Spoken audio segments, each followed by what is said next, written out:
La menor juzgada por abortar tras ser violada. Que llega una muchachita de 14 años que acaba de dar a luz y llega al hospital, pero llega con el cadáver de su hijo. El bebé nace vivo, respira, es asfixiado y después la propaganda abortista quiso vender el tema como un aborto espontáneo. A prisión por aborto, fiscal habla del caso Esmeralda, la víctima era menor de edad.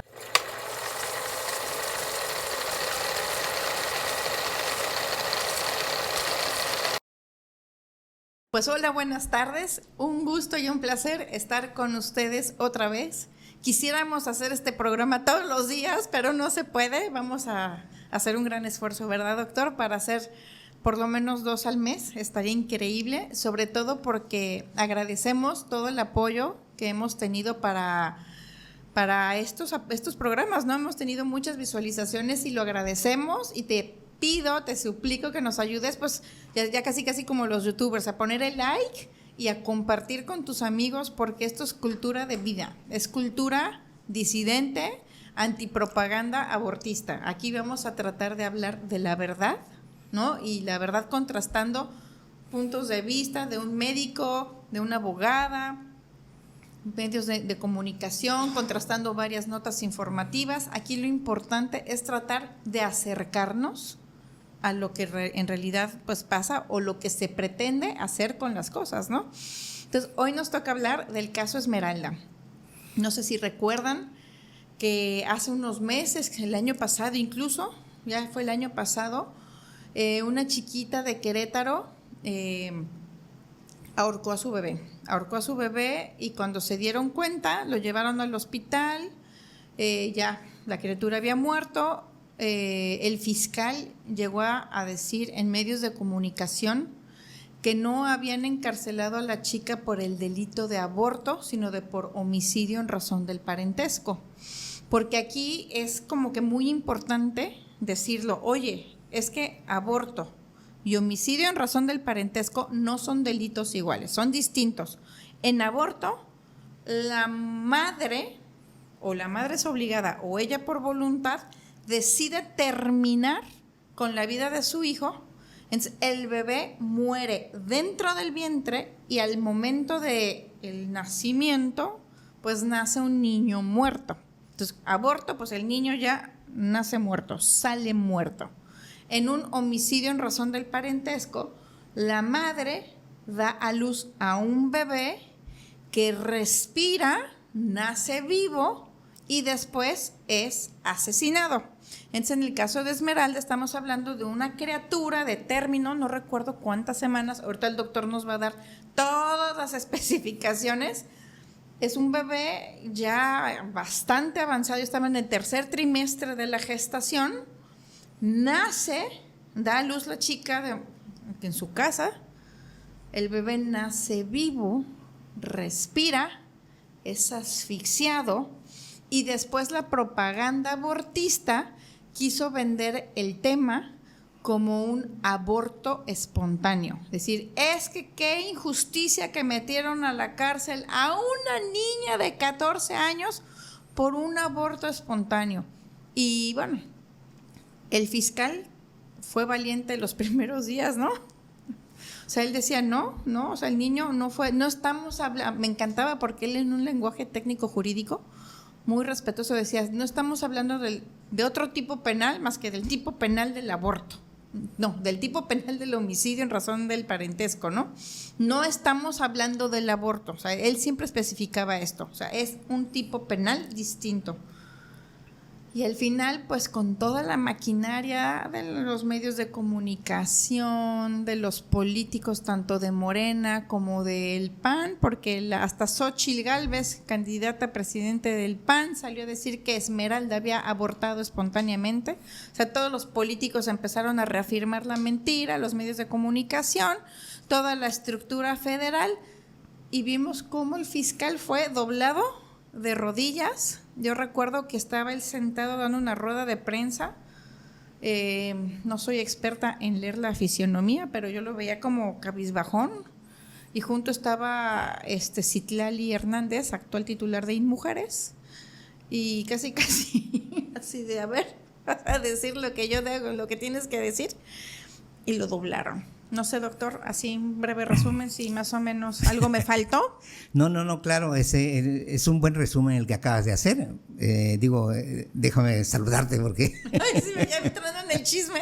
Porque ya rápidamente estamos ya entrando en materia. Pues en realidad, pues te agradezco que estés otra vez con nosotros, ¿no? Porque pues has estado los últimos meses muy ocupada, ¿no? Primero con la cuestión de la campaña que hicimos en contra de la despenalización del aborto, luego viene la cuestión judicial, la de elección que te metiste de lleno y estabas pero a full, y después lo de Miklos Ducas, o sea, has estado de actividad en actividad, y entonces ahorita yo estoy viendo como que ya bajaste un poquito porque pues ya ahorita te fuiste de vacaciones un ratito, y qué bueno, ¿no? Porque pues eso es muy importante en nuestra vida, ¿no? De repente hacer un poquito el alto, ¿no? Y estamos acá pues como prometimos al principio, ¿no? O sea, hablando del tema de Esmeralda, porque tiene algunos, digamos, aristas muy importantes y que tienen diferencia con el caso de Belia, que es el caso que platicamos la vez pasada, ¿no? Uh-huh. Yo nada más, digamos, para meter un poco en contexto cómo sucedieron las cosas, uh-huh. ¿Sí? No sé si recuerdas cómo empezó la investigación en el caso de Esmeralda, ¿no? Porque uno puede pensar, porque todas las notas periodísticas, como tú dijiste, todas las notas periodísticas decían, tuvo un aborto y la encarcelaron, fue violada y la encarcelaron. Y en realidad la investigación de la Procuraduría no empezó de esa manera. Fue en el hospital. Exactamente. ¿Por qué? Porque llega una muchachita de 14 años que acaba de dar a luz, pero da a luz en su casa y llega al hospital, pero llega con el cadáver de su hijo. Así empieza toda la investigación. Y por esa razón, ¿sí? Cuando la fiscalía empieza a hacer las indagatorias, empiezan a hacerle una serie de pruebas periciales al bebé para ver qué es lo que sucedió, por qué llegó al hospital en ese estado, es decir, ya tenía varias horas de que había fallecido cuando llega al hospital, ¿no? Entonces, de acuerdo a todas las declaraciones que, como dijiste, hizo primeramente el fiscal, él dijo claramente que no se estaba persiguiendo de ninguna manera por razón de aborto, porque ella no había abortado.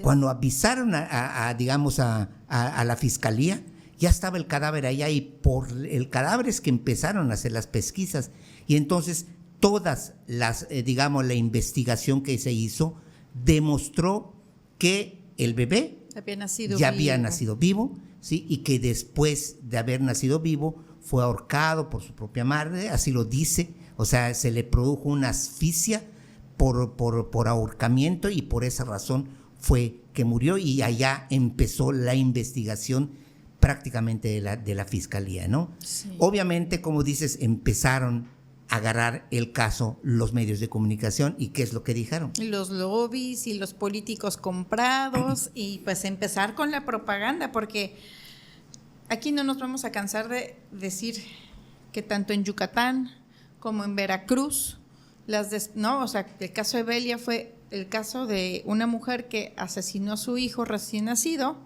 y que ese caso fue utilizado para promover la despenalización del aborto, incluso la legalización, porque aquí en Yucatán lo querían legalizar. En el caso de Veracruz utilizaron el caso de Diana para, lo mismo, una mujer con muchos problemas de situación mental, ¿no? O sea, tratando de verla un poco con empatía, pero que al final terminó igual asesinando a su hijo recién nacido, y que fue utilizado ese caso como un caso bandera, y ahí sí lograron despenalizar el aborto en Veracruz. Y en el caso de Querétaro, dijeron, no, hombre, esto es, como dirían, anillo al dedo, y los lobbies, los políticos y toda la propaganda para que se desvirtuara, se confundiera la población, se dijera que Esmeralda fue criminalizada por un aborto espontáneo, y con ese pretexto obligar al Congreso de Querétaro a despenalizar el aborto. Claro. Solo nada más para que nos demos una idea, ¿no? De qué es lo que decía, digamos, los medios de comunicación sobre el caso, ¿no? Por ejemplo, El País, la Fiscalía de Querétaro, acá no, Esmeralda sufrió abuso sexual, abortó y la Fiscalía de Querétaro busca es que se criminalizarla. hacen unas novelas, ¿no? Qué bárbaro. En Animal Político, caso Esmeralda, peritaje desmiente a Fiscalía de Querétaro. Y El Imparcial, por ejemplo, a prisión por aborto, fiscal habla del caso Esmeralda, la víctima era menor de edad, ¿no? Sí. Otra portal que se llama Unidad Política, con punto de acuerdo de urgente y obvia resolución para exhortar al fiscal de Querétaro de desistirse en la acusación en contra de esta adolescente. Mire sin justicia para Esmeralda, la menor juzgada por abortar tras ser violada. Díganme si no es un título de novela y de decir, híjole, qué desgraciados los diputados de Querétaro, no, la fiscalía, la policía, el gobierno. Igual que en el caso de Belia, que decían una mujer que fue violada y que dio a luz saliendo de misa. Y cuando ves el expediente a las 11 de la noche no hay misa, señores. Claro. Y aquí igualito, ¿verdad? O sea, pura, no sé cómo llamarlo. Yo creo que es una manipulación mediática, ¿no? Porque, pues obviamente cuando presentan los medios de comunicación de esta manera el caso, ¿sí? No solamente los medios de comunicación, sino las redes sociales. Yo vi un montonal de videos de influencer, microinfluencer, de gente que se subió al meme o mame de estar diciendo que es una injusticia en contra de un adolescente, ¿no? Sí, porque la gente no lee, o sea, además ven el titular y ya, oye, no, es que antes de que hagas un video diciendo qué injusto, qué bla, bla, bla, primero por lo menos lee 10 fuentes distintas para contrastar, porque de verdad no es posible que la gente salga a defender un homicidio de un bebé. O sea, yo creo que estas personas son escritores de novelas frustrados y se arman más trágica que cualquier ópera, no, violada, o sea, siempre es lo mismo, ¿no? Es una manipulación de los hechos, la total invisibilización de un bebé. O sea, lo más triste, siempre a la verdadera víctima se le invisibiliza y se justifica un acto gravísimo que es el homicidio. No, un homicidio. Sí, y es que, en realidad, cuando los medios de comunicación toman este caso, pues obviamente juegan con el sentimiento de la gente. ¿Para qué? Pues obviamente para que la opinión pública esté a favor de ello y diga, la supuesta víctima. De la supuesta víctima. Porque, mira, algunos elementos que nos pueden, digamos, ayudar a entender cómo lo manipularon, ¿no? Primero, era una menor de edad, sí. Es decir, Esmeralda tenía 14 años. Entonces, desde que tú ves que un adolescente tuvo un problema así, tú dices, bueno, es un adolescente, ¿no? Entonces ya hay un elemento importante allá. En segundo lugar, que fue abusada sexualmente, ¿no? Y esta situación está un poco en duda, aunque no se ha aclarado totalmente, porque aparentemente el abusador, ¿sí? Tenía 17, era también menor de edad.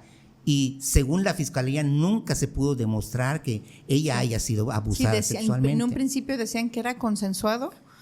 Aquí no importa si fue violada o no, porque el lobby abortista y el lobby feminista te va a decir que por el solo hecho de ser menor de edad fue violada porque no tiene consentimiento. Claro. Que es, también es muy paradójico, y a lo mejor tema de futuro programa, de cómo, por un lado, desde la educación sexual de las escuelas, ten relaciones, pero si te embarazas, fuiste violada porque no tienes consentimiento para dar a luz, pero sí tienes consentimiento para andar de promiscuo, ¿no?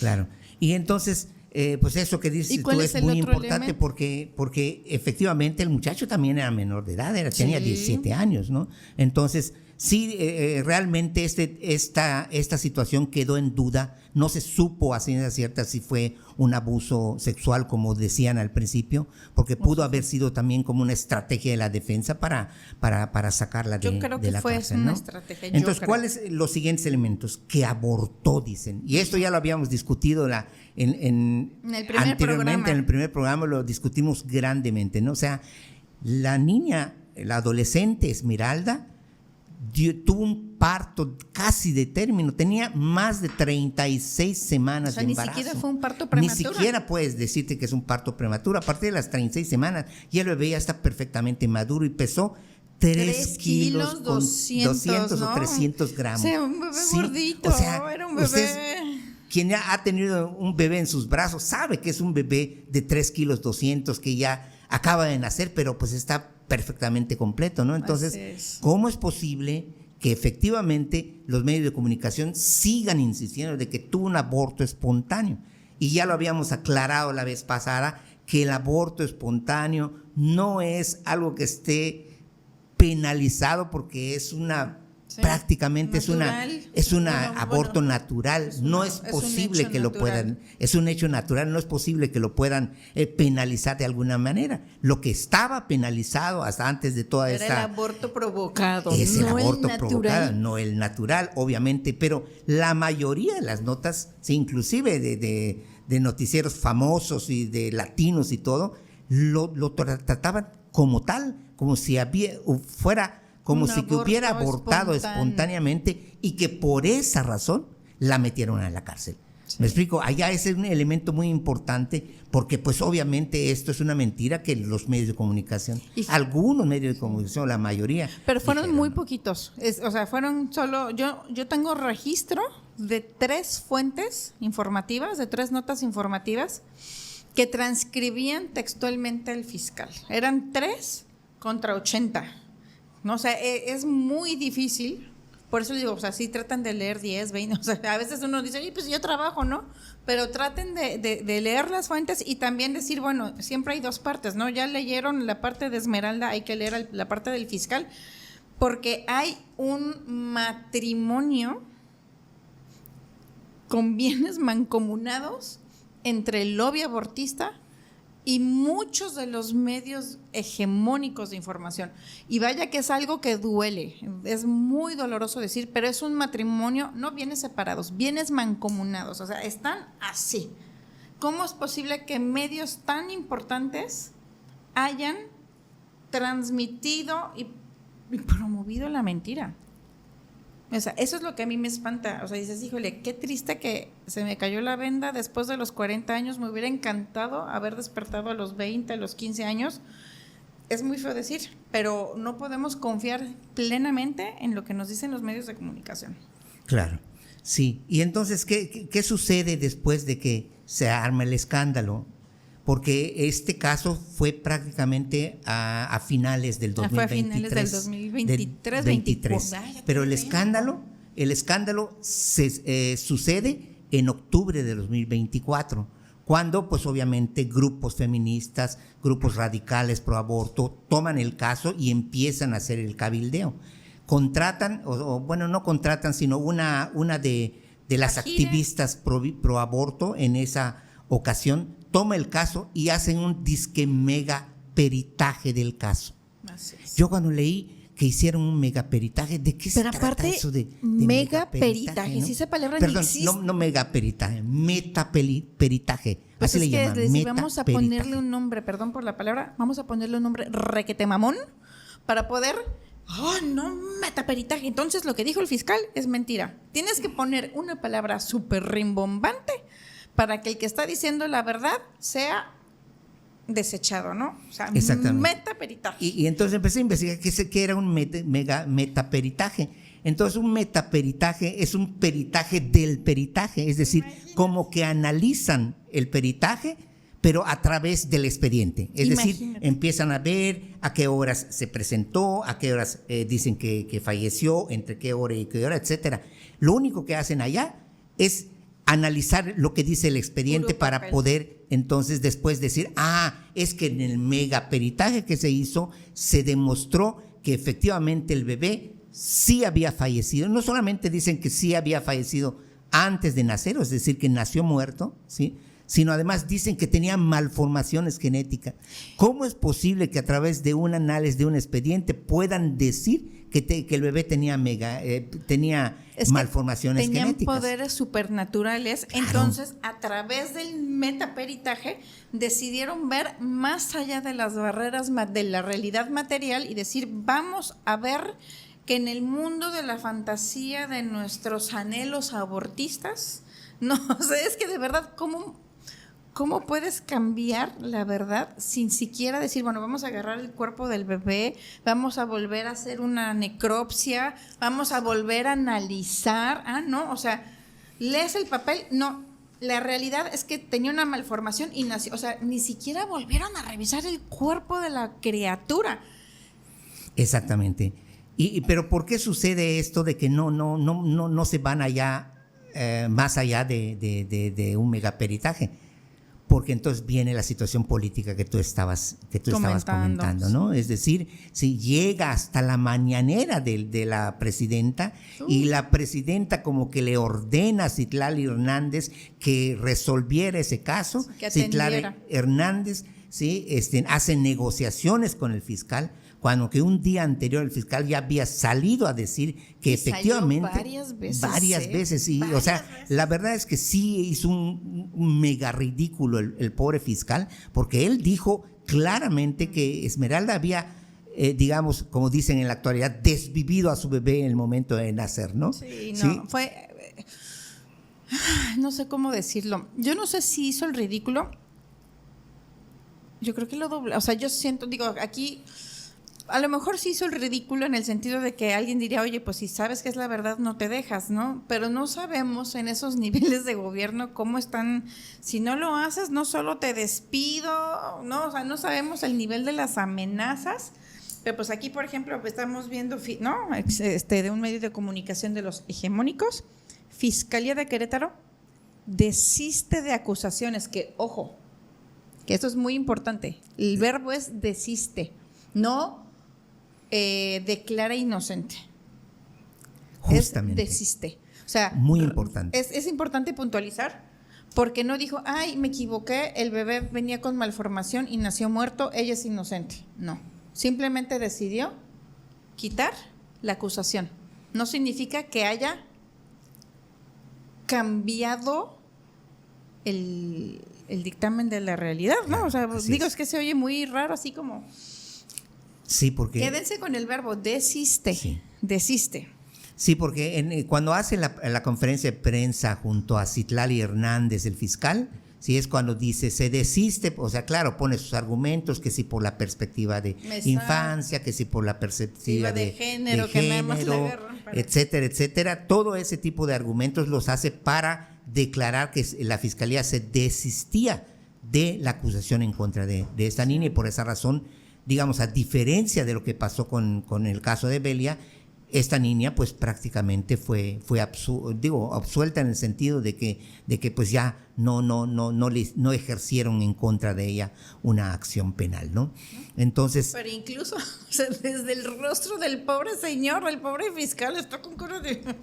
Sí, porque, o sea, porque es que no solamente del fiscal, sino hasta inclusive del gobernador de Querétaro, ¿no? Porque también el gobernador de Querétaro prácticamente dijo lo mismo, ¿no? O sea, sí. Se desiste por todo esto, ¿no? Y digo, es hasta cierto punto comprensible, sí, efectivamente era un adolescente, efectivamente, pues no sabemos qué tipo de problemática tenía y todo, ¿no? Sí. Pero tratando de tener una empatía con ella, no sabemos cómo vivía, no sabemos si en su ambiente familiar había violencia, no sabemos si fue violada, a lo mejor sí fue violada, no estoy diciendo que no. La cosa es que si o sea, podemos presuponer que muchas cosas están mal, pero no por eso vamos a justificar que se sigan haciendo las cosas malas y que se justifique el homicidio. Y, o sea, yo creo que todos hemos vivido injusticias, ¿no? Aquí la cuestión es decir, bueno, por ser víctima de algo, ¿tienes derecho a matar? Claro. ¿No? Sí, y allá está, digamos, el dilema. De las cosas que me preocupan mucho de casos como este, ¿no? Es el hecho de que acá no importa la verdad. No importa porque es con ni siquiera legal, no, sino la presión mediática. Así porque este caso de veras que se viralizó tanto que lo único que querían ellos es parar el problema. ¿Sí? No hacer justicia de ninguna manera. Parar el escándalo que se había... Apagar el fuego. Apagar el fuego, independientemente de que estaba allá una víctima Inocente. Un varoncito, el un ser humano bebé más inocente. Un recién nacido de 3 kilos 300 gramos. Pobrecito. La verdad que es inaudito y no es la primera vez que pasa eso. Porque me decía, ahorita con la reforma de Yucatán, de que no, aborto es no, la terminación de la vida, me estoy inventando porque no me aprendí de memoria la definición, en cualquier momento de la preñez, pero no va a tener castigo, así quedó en Mérida, en Yucatán, ¿no? Dice, pero pusieron un articulado muy chistoso y me preguntaba un amigo, oye, ¿por qué pusieron si no se comprueba el tipo penal del aborto, no podrá acusarse a la persona de homicidio en razón del parentesco? ¿Qué significa? Le digo, significa que o sea, que en el momento en que tú acusas a una persona de aborto, si a la mera hora no se comprueba el aborto, no la puedes acusar de homicidio. ¿Por qué? Porque generalmente es al revés. Utilizan los casos de homicidio para justificar la agenda abortista diciendo que es aborto. Entonces, obviamente una chica como Esmeralda, como Evelia, que asesinaron a sus bebés, pues obviamente lo que van a tratar de empujar legalmente es el tipo penal del aborto, el cual no se va a poder justificar porque no es un aborto y ya va a quedar impune porque pues ya está bueno, pues si no se demuestra que es aborto, entonces no la puedes acusar de homicidio, que sí fue homicidio, pero como desde el principio la acusaron de aborto, pues es como un círculo vicioso de la impunidad con tal de seguir consiguiendo casos para seguir impulsando una agenda de muerte. O sea, esa es la explicación que yo me doy. A lo mejor alguien dice, no, Alejandra, yo tengo otra opinión. Sería maravilloso que nos lo escribieran si tienen alguna otra reflexión sobre esto, pero ¿por qué esa necesidad de incluso plasmar en la ley que si no se comprueba el tipo penal del aborto, entonces no la puedes acusar de homicidio? O sea, claro, ¿por qué? Claro.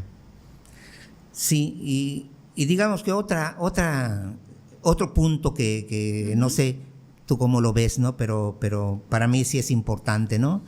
El hecho de que la diferencia entre el caso de Evelia y este caso es que en el caso de Evelia, pues a ella sí estuvo en la cárcel por homicidio en razón de parentesco. Y en este caso, que prácticamente, también fue acusada de la misma manera, ella va a estar en libertad. Sí. ¿Cuál es la diferencia? El tiempo en el que sucede. Así es. Es decir, son 15 años de diferencia. Hace 15 años era impensable que pudieran, armar un escándalo mediático tan grande que mueva y que hagan que desista la fiscalía de la acusación, ¿no? O sea, porque en aquella época, cuando pasó el caso de Evelia, el lobby abortista no tenía el poder que tiene hoy.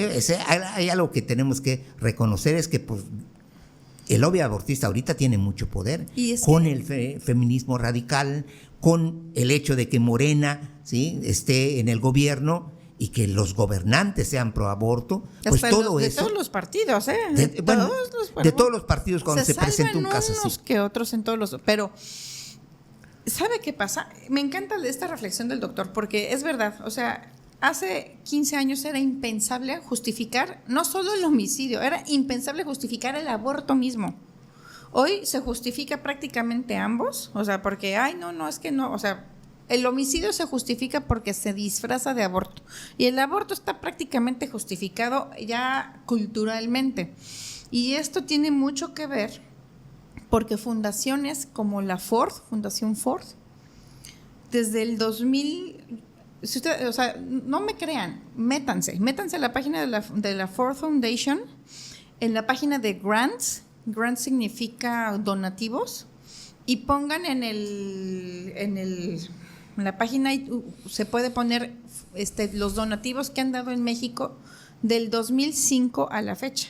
Y van a ver que no se han dado miles de dólares, se han dado miles de millones de dólares solo para lo que es la agenda de aborto, salud sexual y reproductiva.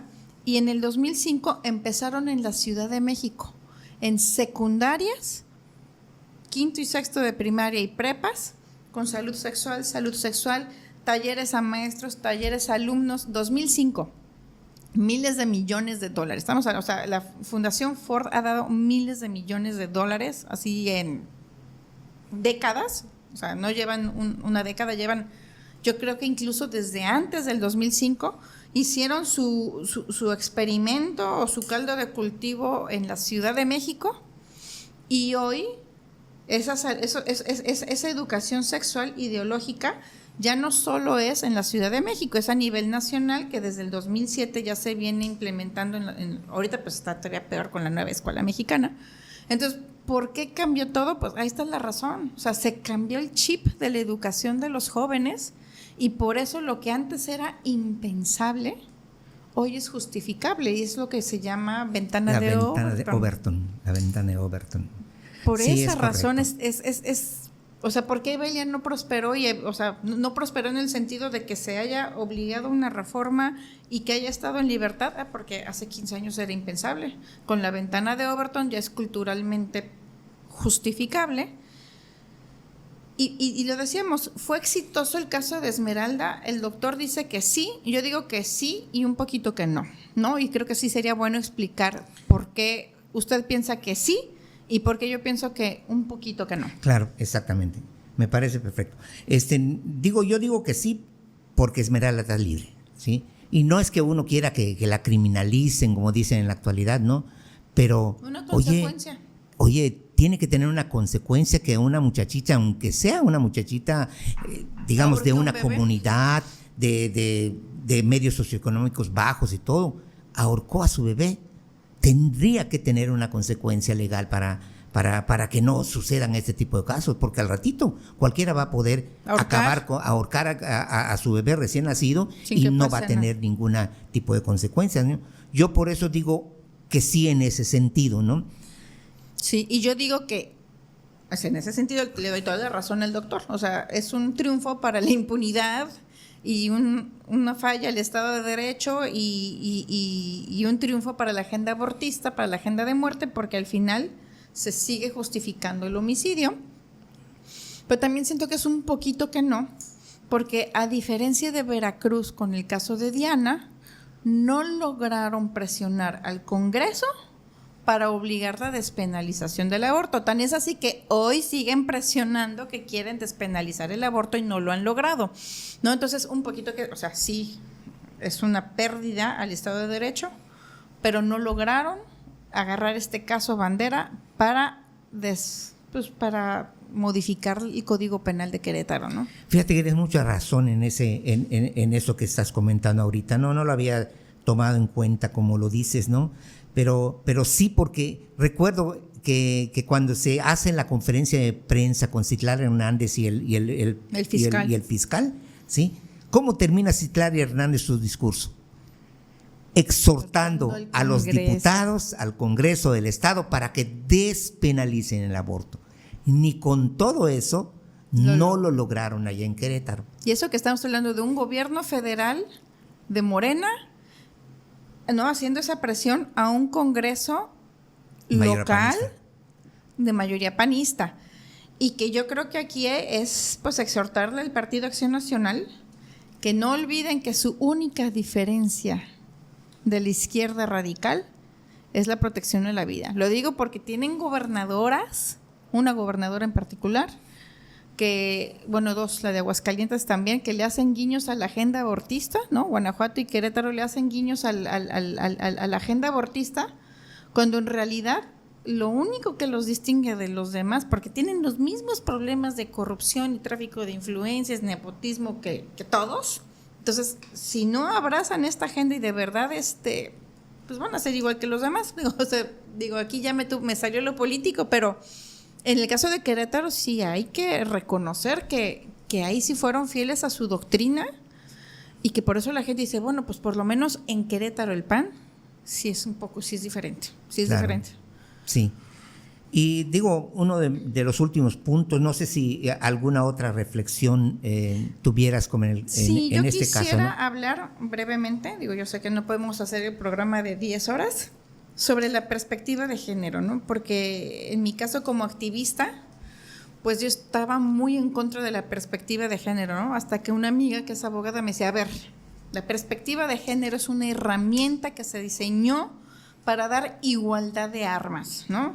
En el caso de una mujer, un caso, que se separa de su esposo y ella se dedicó al hogar 20 años y no tiene dinero porque no trabajó, la perspectiva de género era la herramienta para que, a pesar de no tener dinero, en el momento del divorcio y de estar peleando por la pensión o por la custodia, a ella, a través de esta perspectiva, se le diera igualdad de armas, porque era una batalla entre desiguales, ¿no? O sea, la perspectiva de género es para darle herramientas a las mujeres cuando no estamos en igualdad ante un varón en un conflicto jurídico o en una situación. Aquí, la perspectiva de género, o sea, el deber ser, debería ser una igualdad. Una herramienta para darnos igualdad y poder luchar en igualdad. Pero tristemente, esta perspectiva de género ha sido secuestrada, deformada, y por eso muchas mujeres ya ni siquiera creemos en la perspectiva de género como una herramienta genuina, porque en vez de darnos herramientas para poder combatir, más bien dicho, se ha convertido en una herramienta de justificación de lo peor. Porque la perspectiva de género se ha utilizado para justificar el aborto, la ideología de género, que los hombres puedan ocupar nuestros baños y nuestros lugares en las convocatorias de mujeres. O sea, la perspectiva de género nos fue robada a las mujeres y ya no nos da esa igualdad, ya no es una herramienta para mujer. Y sí creo que necesitamos hacer un exhorto a los legisladores, el mismo gobierno, que tenemos que recuperar la palabra mujer. Tenemos que hablar de perspectiva de mujer, no perspectiva de género, perspectiva de mujer, porque sí vivimos en un país en el que muchas mujeres no tenemos esa igualdad de armas, pero tampoco queremos que se utilicen estos mecanismos para justificar lo malo. O sea, es como una reflexión fuerte, porque a mí me duele mucho que algo que me debería de ayudar como mujer, incluso se utilice en contra mía cuando digo que un hombre no puede convertirse en mujer. Claro, y sí, ahorita como está la situación en relación a la cuestión del género, pues ya se fueron totalmente hacia el otro lado, hacia el otro extremo, ¿no?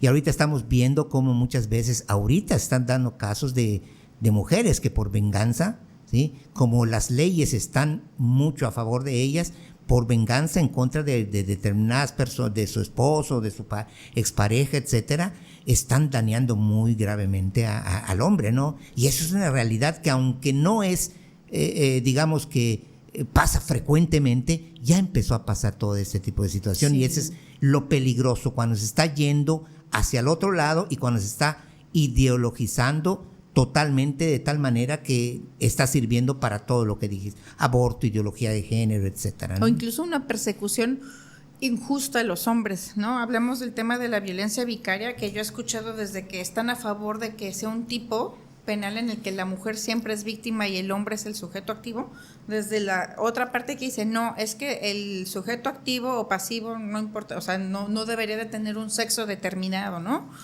Que cuando nos vamos a las estadísticas, pues a lo mejor sí es un 97% más mujeres contra un 3% de hombres, pero lamentablemente hay mujeres que están abusando y que, no sé, o sea, a lo mejor deberíamos de poner es que ese es el problema, cuando empiezas a poner perspectiva de esto, pues entonces habría que poner una perspectiva de infancia, ¿no? En los conflictos familiares, que hubiera una perspectiva de infancia y que esa fuera superior a cualquier otro tipo de perspectiva para asegurar el bien, el interés del niño. O sea, que no importa hombre o mujer, con quien esté mejor el niño, que con esa persona esté la custodia, ¿no?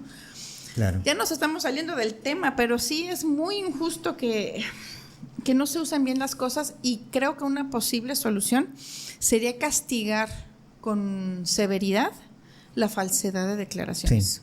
Sí. Eso sí tendría que hacer. Sí, porque también es grave, desde cualquier punto de vista también es grave, le acaban la vida a alguien cuando le inventan algo, ¿no? Y además también, pues acá entra también la cuestión de la presunción de inocencia, que se rompe y que todo eso, ¿no? Pero sí es un caso, digamos, complicado y todo. Sí.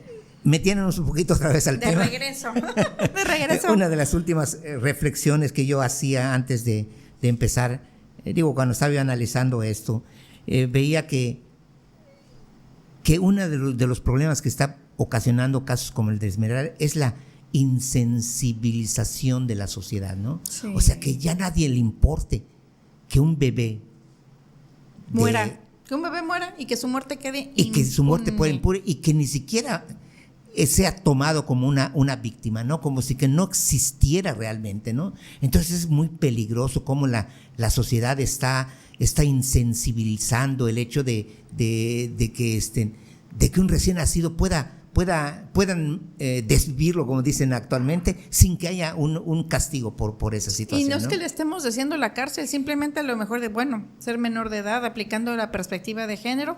Bueno, ¿por qué no una terapia, un tratamiento, ¿no?, psicológico? Porque también, o sea, no creo que la chica esté bien sabiendo que, o sea, ¿cuánto tiempo o sea, yo no sé, si yo ahorcara a alguien, yo cerraría mis ojos y estaría reviviendo, o sea, no sé qué se sienta, no lo quiero sentir nunca, pero, o sea, no creo que sea algo que se olvide. Claro. O sea, por lo menos decir, bueno, una consecuencia, pues bueno, por ser menor de edad, por la perspectiva de género que ahora justifica lo injustificable, bueno, pues por lo menos atención psicológica porque la necesita, o sea, claro. De verdad, o sea, no sé qué va a pasar con este tipo de leyes que no están bien diseñadas, ¿no? Que no se están aplicando para lo que deberían de ser. Y que la solución está en nosotros, en usted, en mí y en quienes nos escuchan. O sea, porque a veces decimos, sí, la sociedad se está deshumanizando, vivimos una cultura del descarte, de la cosificación humana, ¿no? Recordaba un video, unas noticias apenas hace unos meses, que grabaron en una cámara de la calle como un joven, creo que era varón, había depositado una caja de zapatos en la basura en Puebla y resulta que adentro de esa caja de zapatos había un bebé muerto, ¿no? Y que sí, o sea, tú ves en las redes sociales, en los comentarios, o sea, la gente sí se escandaliza. O como después que también tendríamos que hablar del caso del muchachito, se me fue el nombre, que la chica se tomó las pastillas para abortar al bebé, el bebé nació vivo. Aquí lo que salvó la situación fue que no nació, o sea, que vivió y no lo pudieron matar. Claro. Esa es la sí, por esa razón. Tristemente, esa es la razón por la que no pudieron hacer un caso bandera, es porque el niño nació vivo y no lo pudieron matar. Lucio. Claro, sí. Y lo abandonó. El del Estado de México. Y tú ves los comentarios, incluso, bueno, la mamá de Lucio para mí fue una heroína, ¿no? Es decir, bueno. Ella misma entregó a su hijo. Entonces, es decir, en nosotros está la solución. ¿Cómo? Haciendo cultura de vida.